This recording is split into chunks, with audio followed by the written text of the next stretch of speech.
Viral hepatitis এটি বিশ্ব স্বাস্থ্যৰ সমস্যা।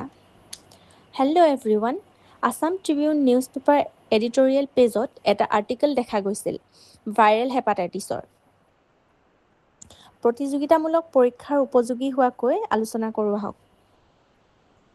হেপাটাইটিছ হৈছে যকৃতৰ প্ৰদাহ, যি সাধাৰণতে hepatitis A, B, C, D আৰু ই ভাইৰাছৰ দ্বাৰা হয়। সংক্ৰমণৰ ধৰণ হৈছে যে হেপাটাইটিছ এ আৰু ই প্ৰধানকৈ দূষিত পানী বা খাদ্যৰ জৰিয়তে বিয়পে।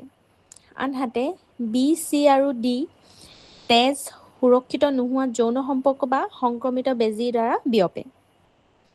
হেপাটাইটিছ বি আৰু চিয়ে দীৰ্ঘদিন ধৰি কোনো স্পষ্ট লক্ষণ নকৰাকৈ যকৃত ধ্বংস কৰে বাবে ইয়াক চাইলেণ্ট কিলাৰ বুলি কোৱা হয়, যাৰ ফলত চিৰ'চিছ বা যকৃতৰ কেঞ্চাৰ হ'ব পাৰে।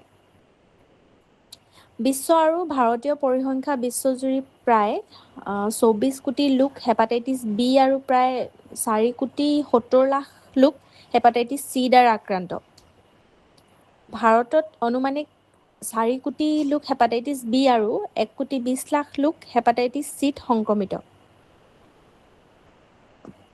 প্ৰতি বছৰে বিশ্বজুৰি প্ৰায় ১৩.৪ লাখ লোক এই ৰোগ সম্পৰ্কীয় কাৰণত মৃত্যুবৰণ কৰে।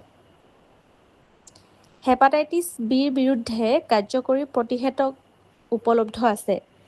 নৱজাতক জন্মৰ ২৪ ঘণ্টাৰ ভিতৰত হেপাটাইটিছ বিৰ প্ৰথম পালি টিকা দিয়াটো অত্যন্ত জৰুৰী।